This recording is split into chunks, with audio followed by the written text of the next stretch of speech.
Hi friends, RK news తెలంగాణకు స్వాగతం. ఈరోజు ముఖ్యాంశాలు. తెలంగాణ తల్లి మార్పు మూర్ఖత్వం. సీఎం తలతిక్క ఆలోచనలతో ఆ తెలంగాణ అస్తిత్వానికి గాయం చేస్తున్నాడంటున్న మాజీ సీఎం కేసీఆర్ గారు. కేసీఆర్ ఆనవాళ్లే లేకుండా చేస్తానని విర్రవీగుతున్న మన ముఖ్యమంత్రి రేవంత్ రెడ్డి గారు. యాదాద్రి థర్మల్ ప్లాంటు ప్రారంభించడం జరిగింది. అది కేసీఆర్ హయాంలోనే 95% పూర్తి కాగలిగింది. కానీ రేవంత్ రెడ్డి గారు ఏది కొత్త ప్రాజెక్ట్ ఇప్పటి వరకు స్టార్ట్ చేయలేకపోతున్నాడు. కేసీఆర్ ఆనవాళ్లే లేకుండా చేద్దామన్నది రేవంత్ రెడ్డి ముఖ్యమంత్రి గారి ఆలోచన. శాసనసభలో ప్రజల పక్షాన ప్రభుత్వాన్ని నిలదీయాలని ఎమ్మెల్యేలను దిశానిర్దేశం చేస్తున్న కేసీఆర్ గారు కాంగ్రెస్ నిరంకుశ విధానాలను ఎక్కడికక్కడ ఎండగట్టాలని కార్యకర్తలను ఎమ్మెల్యేలను దిశానిర్దేశం చేసిన మన కేసీఆర్ గారు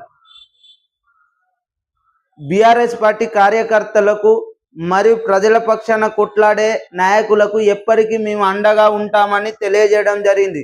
గురుకులాలలోని జరుగుతున్న అన్యాయాలను కూడా ఎండగట్టాలని పార్టీ శ్రేణులను దిశానిర్దేశం చేసిన మనం తెలంగాణ తల్లి విగ్రహం మార్చుడు అంటే ఇది ఎంతవరకు సమంజసమని తెలంగాణ ప్రజల తరపున ప్రతిపక్షాలు మరియు ప్రజలు సీఎం కేసీఆర్ గారిని అడుగుతున్నారు.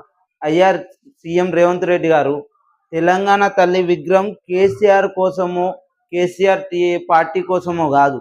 ఆనాడు మీ కాంగ్రెస్ పార్టీ ఉమ్మడి ఆంధ్రప్రదేశ్లో కాంగ్రెస్ పార్టీ ప్రభుత్వంలో ఉన్నప్పుడే మన పోరాటానికి తెలంగాణ తెచ్చుకునే పోరాటానికి ఒక తల్లి ఉండాలనే ఉద్దేశంతో కేసీఆర్ గారు తెలంగాణ తల్లి విగ్రహాన్ని తేవడం జరిగింది.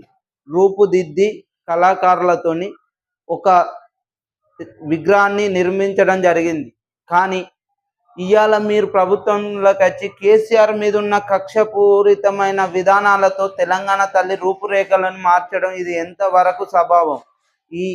ఇవాళ తెలంగాణ ప్రజలు మొత్తం కోరుకుంటున్నారు. ఈ తెలంగాణ తల్లి విగ్రహం మార్పుపై ఎందుకు రేవంత్ రెడ్డి గారు ఇంత కక్షపూరితమైన విధానాలు చేస్తున్నారని తెలంగాణ ప్రజలు మరియు కవులు కళాకారులు విమర్శిస్తున్నారు. ఇది మీకు ఎంతవరకు సబబని తెలంగాణ ప్రజల పక్షాన కోరడం జరుగుతుంది. అసెంబ్లీలో నిలదీస్తాం అంటున్న కేటీఆర్ గారు